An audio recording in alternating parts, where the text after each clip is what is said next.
माननीय मुख्यमंत्री महोदय से कि आप हमारे मुखिया हैं, तो आप कर्मचारियों को उनको बुलाइए तो सही, आप मुखिया हैं, आप अंदर आप डांट भी सकते हैं। मुझे वीरभद्र सिंह जी याद आते हैं, शांता कुमार जी याद आते हैं, जो आंदोलन होता था तुरंत बुलाते थे और वो डांटते भी थे, वो जोर से बोलते भी क्या प्रॉब्लम है, क्यों गए धरने पे। तो बात करके बात हल हो सकती है, ये तनाव फैल के ये तो आंदोलन बढ़ेगा ही।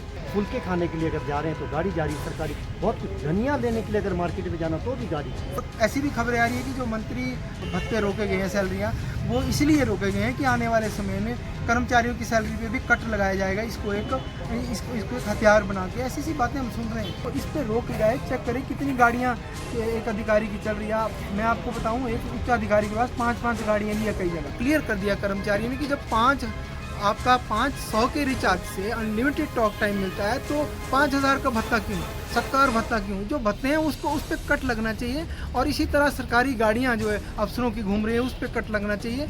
आप सभी को बुलाइए, समस्याएं सुनिए, कर्मचारी अपनी समस्याएं कहना चाहते हैं। तो एनपीएस की हर आंदोलन में जाके बोल रहे थे कि हम आपकी खुद आते थे, वो हम आपकी मांगे सुनेंगे, और उन्होंने ओपीएस लागू भी की। अगर आज कर्मचारी आंदोलन कर रहे हैं तो आज क्यों नहीं आ रहे हैं? आज सुखविंदर सिंह सुक्खू जी में क्या बदलाव है, क्यों नाराज है? कि ये तनाव सरकार और कर्मचारियों के बीच अच्छा नहीं है। इससे कर्मचारी भी एक तरह से टेंशन में है और सरकारी तौर पे भी तनाव तो बरकरार ही है। वन विभाग की तरफ से हम सिंपल, जो सचिवालय के कर्मचारियों ने हमारी मांगें उठाई है, कॉमन कॉज उठाया है, अगर माननीय मुख्यमंत्री से मिलने का समय मिलता है, हम उनसे आग्रह करेंगे आप कृपया बात करिए। आपको जो भी एक्शन लेना है, कर्मचारी नेताओं को बुलाइए, जो हुआ है वो बात करना चाहते हैं तो बातचीत से हम सुलझाना चाहते हैं कि 10 से पहले ही अगर ये मैटर सुलझ जाए तो एक अच्छा माहौल हो, और इसको हम क्लोज करके जो भी वो एक्शन लेंगे हम उनके साथ बिल्कुल कंधे से कंधा। नमस्कार, टिंज भारत देख रहे हैं आप, मैं हूँ हरवेश असिंगटा। हिमाचल प्रदेश के कर्मचारी आजकल चर्चाओं में है। सबसे ज़्यादा चर्चाएं अगर है तो सचिवालय सेवाएं कर्मचारी महासंघ की है। उस महासंघ को डीए और एरियर की मांग को लेकर जिन संगठनों ने भी समर्थन अपना दिया, उनमें से एक वन विभाग का संगठन भी है। उसके मुखिया हमारे साथ मौजूद है, प्रकाश बादल, जाने जाते हैं तेज तरार कर्मचारी नेता है। अपनी बात बड़ी बेबाकी के साथ बोलते हैं। लेकिन हुआ क्या, कर्मचारियों ने जनरल हाउस किया, फिजूल खर्ची पर हमले बोले, तो उन पर ही सरकार ने हमला बोल दिया। सरकार ने नोटिस थमा दी कर्मचारी नेताओं को। इसी मुद्दे पर बातचीत करने के लिए अब कर्मचारी चाहते क्या है, इसी मुद्दे पर बातचीत करने के लिए हमारे साथ कर्मचारी नेता वन विभाग के प्रकाश बादल जी मौजूद हैं। बादल जी, टिंज भारत में आपका सबसे पहले तो बहुत बहुत स्वागत। नमस्कार, बहुत बहुत धन्यवाद, शुक्रिया। कर्मचारियों ने आंदोलन किया, लोकतांत्रिक तरीके से किया, बावजूद इसके उन पर कार्रवाई की गई। देखिए, से कहना पड़ रहा है कि हम उम्मीद नहीं करते थे इस तरह का। सचिवालय में तो बहुत सारे अगर आप देखें आंदोलन हुए बहुत सारे पहले। अगर आप देखें इतिहास में मैं जाऊं तो सचिवालय के कर्मचारियों ने कई बार आंदोलन किए, लेकिन मुझे भी काफ़ी लंबे अरसे बाद पहली बार मैं तो कह रहा हूं कि सचिवालय के कर्मचारियों को इस तरह नोटिस दिए गए हैं। और दूसरी बात ये है कि जो मांगे उन्होंने रखी, जो मांगे सचिवालय कर्मचारियों ने रखी, वो मांगे तुरंत मान भी ली गई।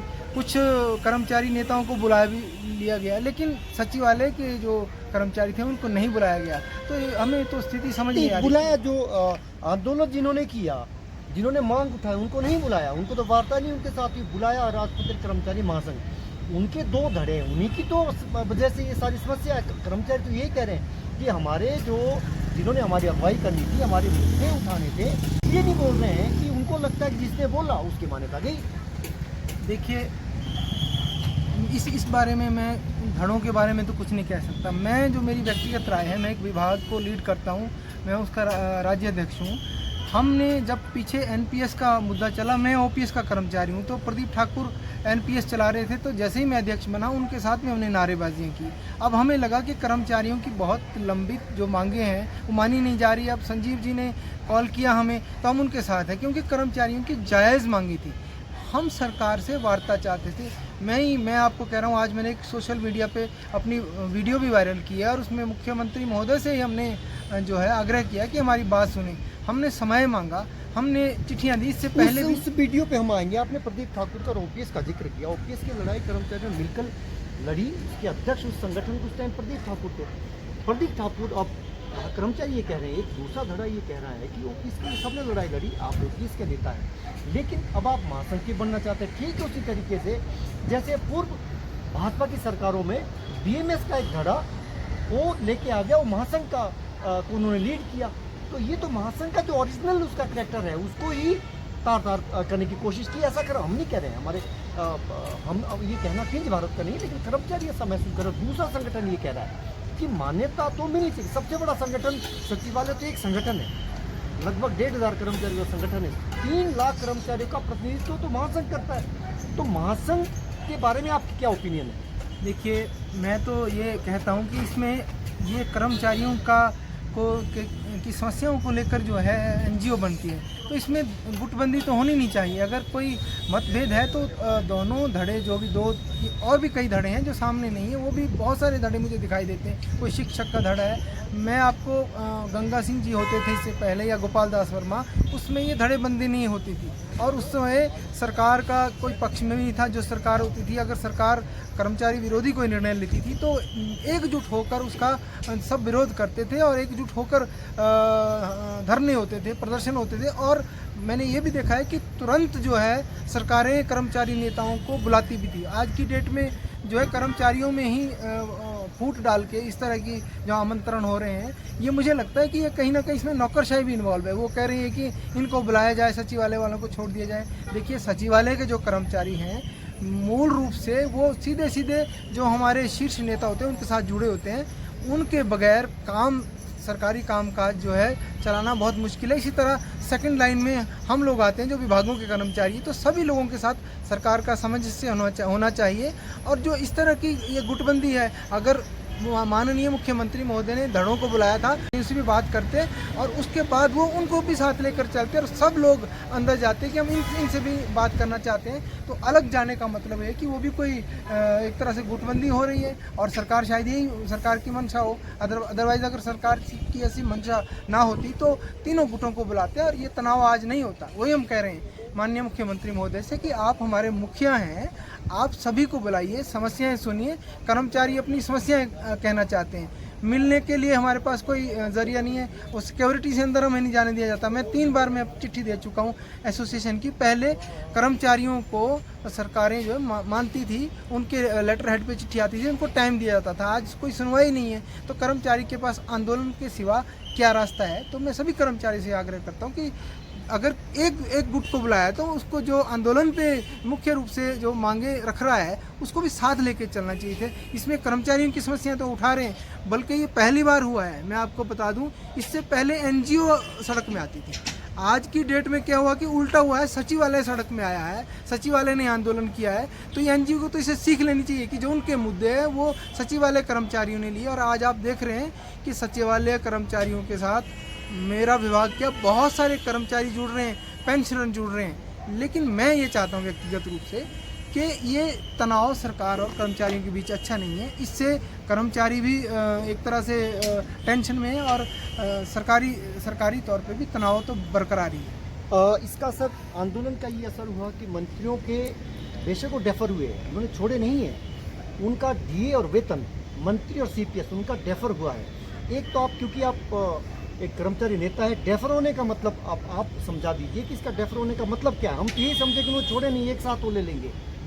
देखिए, जो मैं विधानसभा की कार्रवाई सुन रहा था उसमें माननीय मुख्यमंत्री ने कहा है कि 2 महीने के लिए इसको विलंबित किया गया है। विलंबित का मतलब तो क्या है, मंत्रियों और नेताओं को अगर उनको 6 महीने भी सैलरी नहीं मिलती, उनके पास सारी सुविधाएं, कोटी है, नौकर चाकर है, सारी चीज़ें हैं, तो वो तीसरे महीने 2 महीनों के बाद उनको पूरा वेतन सब इकट्ठा मिलेगा, उसमें उन्हें कोई दिक्कत नहीं है। ये जो चीज़ें हुई है ये कर्मचारियों की मांगों के बाद हुई है। जो कर्मचारियों ने मांगी उठाई है, मैं इसके भी पक्ष में नहीं हूँ।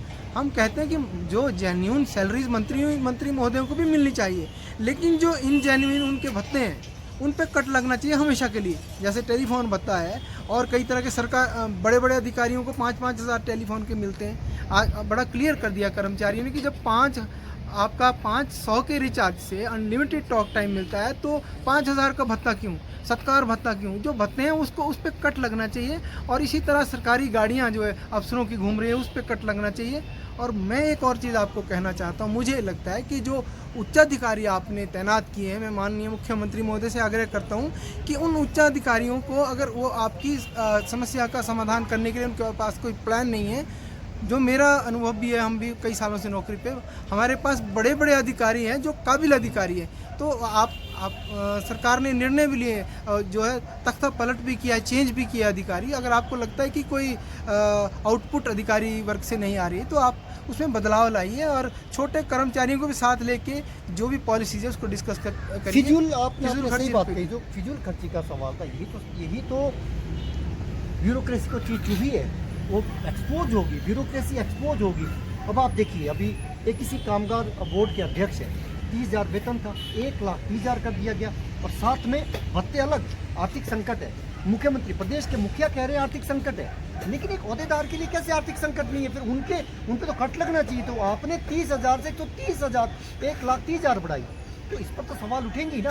अंदर बढ़ाई जा रही है, वो या तो मुझे लग रहा है उसकी समीक्षा प्रॉपर तरीके से नहीं हो रही, और दूसरी चीज़ किसी के वेतन भत्ते बढ़ाने से मैं तो इसका विरोध नहीं करता, किसी को मिल रहा है। मैं ये बोल रहा हूँ कि अगर आप किसी और के बढ़ा रहे हैं तो बाकी आम जनता, बेरोज़गार, उनको सबको जो है उसी रेशो में दे दिए जाए। जैसे आजकल मीडिया में चीज़ें आ रही है कि कहीं ऐसा तो नहीं है कि जो सरकार की जो पॉलिसीज़ थी, जो उन्होंने गारंटीज़ दी थी, वो इसका वित्तीय संकट का कारण बन रहा है। लेकिन मैं विषय से बाहर नहीं जाना चाहता, मेरी मुराद कर्मचारियों से है। देखिए, वही माननीय सुखविंदर सिंह सुक्खू जी, अब हमें कर्मचारी होते हुए ये मैं कहना नहीं चाहता कि हम अगर बैकग्राउंड में जाए कॉलेज राजनीति में, मैं कहता हूँ हमने भी NSUI में उनके साथ हम रहे हैं।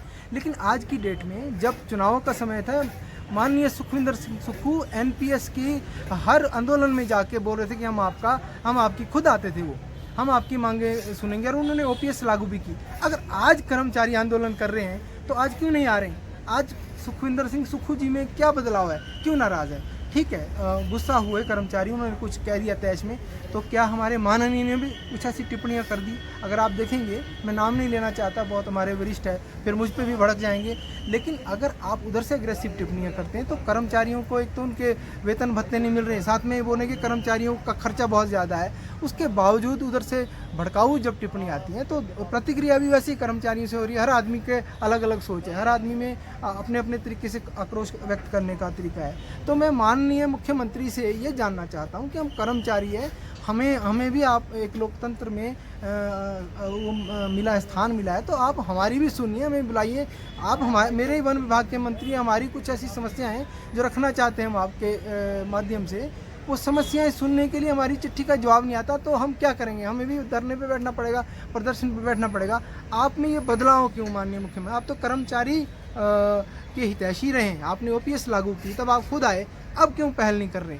तो हम चाहते हैं एक सवाल आपसे लोगों की तरफ से, जब कर्मचारी हितों की बात आती है, हालांकि आप कर्मचारी कहते हैं उनका हित है, तो लोग ये कहते हैं कि केवल कर्मचारियों के लिए सब कुछ, पहले OPS दे दो, फिर DA दे दो, फिर एरियर दे दो, इनकी मांग तो कभी खत्म नहीं होगी। कोई भी सरकार आए, कर्मचारी कभी संतुष्ट नहीं होते, ये लोगों का सवाल है। देखिए, जो OPS है, OPS कुछ अलग मुद्दा है। DA तो एक महंगाई भत्ता है, आप तरह तरह के टैक्स लगाते हैं, महंगाई दर बढ़ती है, उसके हिसाब से आपको सैलरी हाइक होती है, और उसमें भी हमारी एक नहीं, दो नहीं, 3, 4, चौथी भी ड्यू होने वाली है, 4 किस्तें ड्यू होगी, तो वो कर्मचारी मांग रहे हैं। वो तब कर्मचारियों ने मांगा जब देखा कि माननीयों की सैलरियाँ तो डबल होने की घोषणा हो रही है। अभी आप किसी चेयरमैन की बात कर रहे थे, उनका 4 गुना से भी ज़्यादा वेतन हो गया। तो कर्मचारी अगर 4% अपना DA मांगता है तो कौन सा गुनाह कर रहा है? और दूसरी बात कि कर्मचारी तो अगर एक हमारे पॉलिटिशियंस और ब्यूरोक्रेट्स है, तो कर्मचारी भी तीसरा अंग है, उसके बगैर सरकार। मैं आपको ये बता रहा हूँ कि जो निष्क्रियता हम देखते हैं, जो इनएफिशिएंसी अगर हम सरकारी कामकाज में देख रहे हैं, उसका कारण ये है कि सरकारी कर्मचारियों को कॉन्फिडेंस में नहीं लिया जा रहा।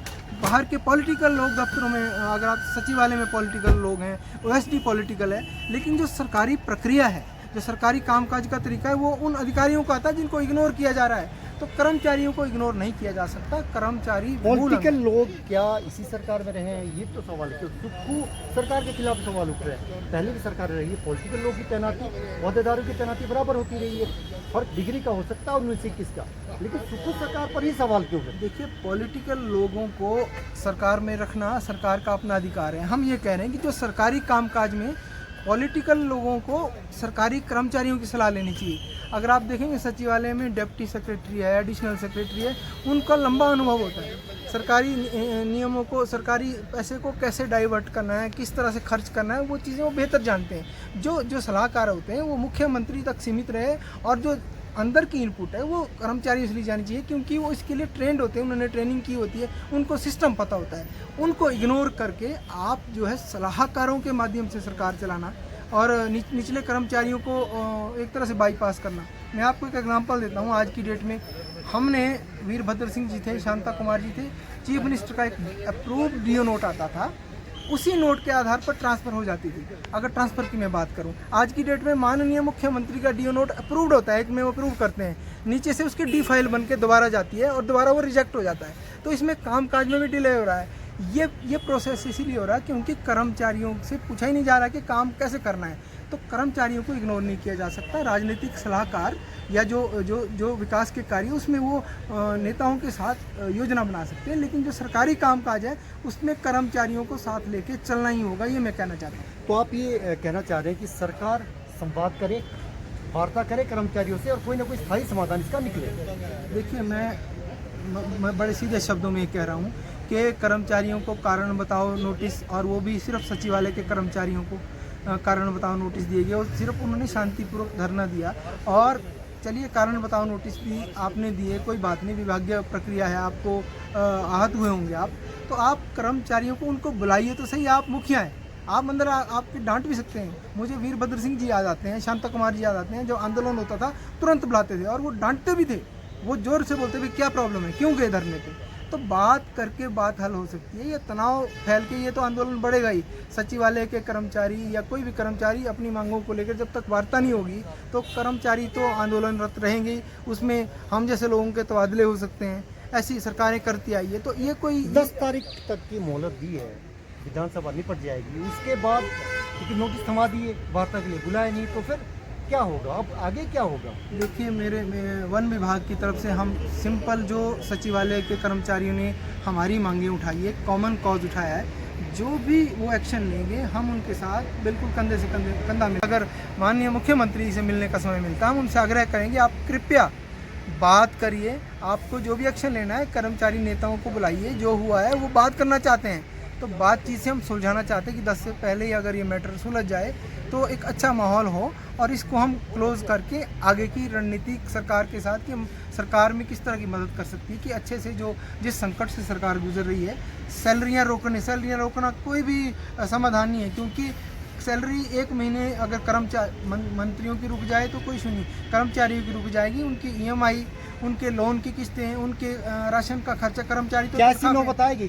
ऐसी नौबत आ रही है कि सरकार आप कहना चाह रहे हैं कि कर्मचारी की सैलरी भी रुक सकती है? देखिए, ये तो आप लोगों के मीडिया के माध्यम से हम जान रहे हैं। कल हम किसी चैनल में सुन रहे थे कि इस बार की सैलरी 5-6 तारीख के बाद मिलेगी क्योंकि ट्रेजरी में पैसा ही नहीं है। ऐसी खबरें आ रही है और ऐसी भी खबरें आ रही है कि जो मंत्रियों के और जो अभी भत्ते रोके गए हैं, सैलरियाँ, वो इसलिए रोके गए हैं कि आने वाले समय में कर्मचारियों की सैलरी पे भी कट लगाया जाएगा। इसको एक हथियार बना के ऐसी बातें हम सुन रहे हैं। लेकिन अगर कर्मचारियों के वेतन रुकेंगे तो उनका गुजारा करना मुश्किल है कि वो निर्भर ही सैलरी के ऊपर है। उनके पास और कोई ना सुविधा है, ना गाड़ी है अफसरों की तरह, ना उनके बच्चे स्कूल ले जाने के लिए कोई गाड़ी है। उन्हें अपने बच्चों को फीस देने के लिए कोई बाहर हायर एजुकेशन ले रहा है, लोन लिए हुए हैं, इसी पे निर्भर होता है। एरिया DA में भी कर्मचारी तय करता है कि 4% फिजूल खर्च कैसे रोकने की दिशा में सरकार क्या कदम उठाए? बहुत बातें होगी, 2 फुलके खाने के लिए अगर जा रहे हैं तो गाड़ी जा रही सरकारी, बहुत कुछ धनिया लेने के लिए अगर मार्केट में जाना तो भी गाड़ी, सरकारी गाड़ी, इस पर कैसे रोक लगे? इस पर तो सर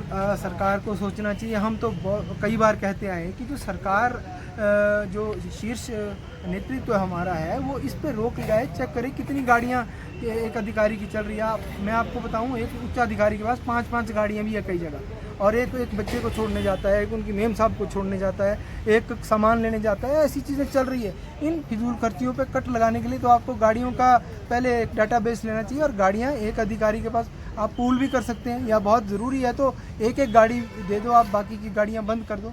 शांता कुमार जी ने ऐसा किया था, गाड़ियाँ बंद कर दी थी। इवन शांता कुमार जी का मुझे याद आता है कि उन्होंने तो ये भी कह दिया था कि उनके साथ टूर में लावलाश करना चले, जिस क्षेत्र का डिप्टी कमिश्नर, जिस क्षेत्र का में है वहाँ का एसपी और डीसी है, बाकी जहाँ उनका हॉल्ट हो वहाँ मिले, कोई लावलाश करना हो तो पॉलिटिशियंस सभी अधिकारियों को गाड़ियों का मिसयूज़ करने के लिए हिदायत दे, तो इससे भी फिजूल खर्ची बचेगी। चलिए, हमसे बात करने के लिए बहुत बहुत शुक्रिया। तो ये प्रकाश बादल जो अपने तरीके से अपनी बात कहते हैं, बड़ी शिद्दत के साथ अपनी बात कहते हैं, प्रमुखता से बात अपनी कहते हैं। अब की बारी भी उन्होंने ऐसा ही किया है। इनका ये कहना है कि जो भी सचिवालय सेवा कर्मचारी महासंघ की कॉल होगी, ये उसकी अनुपालना करेंगे। टीज भारत देख रहे हैं आप, नमस्कार।